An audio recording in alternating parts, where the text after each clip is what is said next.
రవీంద్ర రెడ్డి గారు, సో ముందుగా మీ రియాక్షన్ చెప్పండి. ఏంటి, ఏమనిపిస్తుంది మీకు ఇవాళ మేనిఫెస్టో చూస్తే ఏమనిపిస్తుంది? సార్ నమస్కారం సార్, అక్కడ ప్యానెల్లో ఉన్న వాళ్ళందరికీ కూడా నమస్తే, చెప్పండి. సార్. సార్ ఇప్పుడు 2014లో ఏదైతే మేనిఫెస్టోలో 650 హామీలు ఇచ్చి 2014లో అధికారంలోకి వచ్చిన కూటమి ఏదైతే అది హామీలు ఇచ్చారో, మళ్ళీ అలాంటి హామీలే ఇచ్చి మళ్ళీ ప్రజలను మోసం చేయడానికి వస్తున్నారు ఈ కూటమి అనేది మాత్రం స్పష్టంగా అర్థమవుతుంది సార్ ఈ మేనిఫెస్టో ద్వారా. సార్ ఇక్కడ బీజేపీ వారికి ఈ మేనిఫెస్టోకు సంబంధం లేదన్నట్లు ఉంది సార్. అంటే బీజేపీ వారికి ఎలాంటి ఇబ్బందులు లేకుండా రేపు పొద్దున మేమేమి తప్పు చేయలేదు, అది చంద్రబాబు పవన్ కళ్యాణ్ ఇద్దరు కలిసి వాళ్ళు మేనిఫెస్టోని రిలీజ్ చేశారు తప్ప మాకు సంబంధం లేదని ముందే చెప్పకనే తప్పించుకునే ఎత్తుగడలో భాగంగానే ఈ రోజు బీజేపీ రాష్ట్ర అధ్యక్షురాలు పురంధరేశ్వరి గారి ఫోటో కావచ్చు అది వేయలేదు. పక్కనే ఉన్న బీజేపీ అధ్యక్షుడు బీజేపీ నాయకుడు ఆయన కనీసం మేనిఫెస్టోను పట్టుకోవడానికి కూడా మనసు అంగీకరించడం లేదు. ఎందుకంటే వాళ్ళకు తెలుసు ఇవన్నీ నెరవేర్చలేని హామీలు, మళ్ళీ జగన్మోహన్ రెడ్డి గారు అధికారంలోకి వస్తారు, వీటిలో భాగంగా మన బీజేపీకి రావాల్సిన ఓట్లు మనం ఎందుకు పక్కకు పోవాలి అని చెప్పేసి వాళ్ళ క్లారిటీ ఉంది సార్ వాళ్ళకు, బీజేపీ వాళ్ళకు. సార్ ఇక్కడ వాళ్ళు ఇచ్చిన హామీలలో ఒకటి సార్, వాలంటీర్లను 10,000 పెంచుతామని చెప్పి ఏదో మాట ఇచ్చాడు సార్.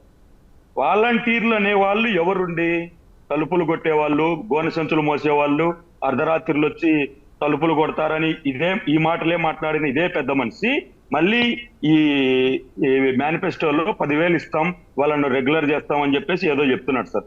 మరి అదే విషయాన్ని 4 ఏళ్ల క్రింద వాలంటీర్ వ్యవస్థ ఏర్పాటు చేసినప్పుడు ఇదే చంద్రబాబు వాళ్ళను అనరాని మాటలు అన్నాడు.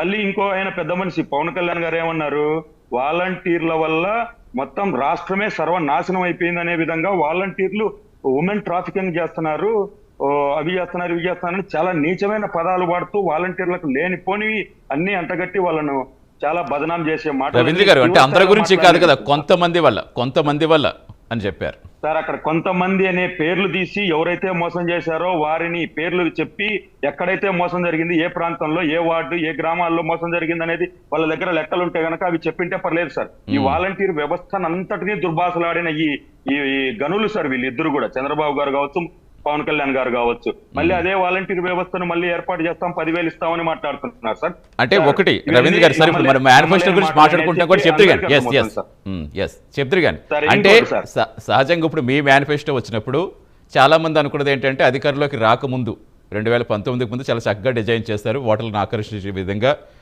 మేనిఫెస్టో చాలా బాగా క్రియేట్ చేస్తున్నారు. బట్ అధికారంలోకి వచ్చాక ఇంత మేధోబదనం జరిగిన తర్వాత కూడా ఈ ఎలక్షన్కి సంబంధించి మాత్రం మేనిఫెస్టోలో ముందుగా ఎందుకు ప్రాక్టీస్ లేదంటే 4 సార్లు వాయిదా వేసింది కూడా పెద్దగా సాటిస్ఫాక్షన్ లేదు అని ఈ విధంగా అనేక రకాల కామెంట్స్ వస్తాయి. దానికి మీ ఆన్సర్ ఏంటి ఇప్పుడు మీ మేనిఫెస్టోకి సంబంధించి? సార్, రాష్ట్ర ఆర్థిక పరిస్థితులకు అనుగుణంగా ఏమైతే చేయగలమో రాష్ట్రంలో ఉన్న పేద ప్రజలకు కావచ్చు, ఇంకా మిగతా కులాల వారికి కావచ్చు, అన్ని విధాలుగా వారికి ఏవైతే అనుకూలంగా మనం ఏవైతే చేయగలమో అనేది వాళ్ళకు స్పష్టంగా తెలుసు కాబట్టే జగన్మోహన్ రెడ్డి గారికి మేము ఏదైతే చేయగలమో అదే చెప్తాం తప్ప ఉచితాలు, హామీలు అని పెద్ద ఎత్తున మోసాలు చేసే కార్యక్రమాలు అయితే ఆ మేనిఫెస్టోలో చేయలేదు సార్.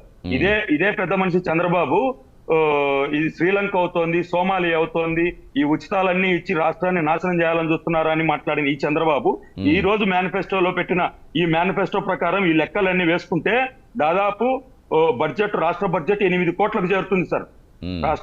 రాష్ట్ర బడ్జెట్ 8 కోట్లకు చేరుతుంది సార్. ప్రస్తుతం 3 కోట్ల బడ్జెట్ ఉన్న రాష్ట్ర బడ్జెట్ 8 కోట్లకు చేరుతుంది సార్. మన రాష్ట్ర ఆదాయం ఎంత, మన వనరులు ఏంటి, ఇవన్నీ ఏ లెక్కసారం వేసుకోకుండా బడ్జెట్ లో తెలియకోకుండానే ఈ మేనిఫెస్టో ప్రకటిస్తారా సార్? 8 కోట్ల బడ్జెట్. మరి ఇప్పుడు శ్రీలంక, సోమాలియా ఇంకా ఏవో అయిపోదా సార్ మన రాష్ట్రం కూడా? మరి ఈ రోజు వీళ్ళకు గుర్తు రాలేదా సార్ ఇవన్నీ కూడా? ఉచితాలన్నీ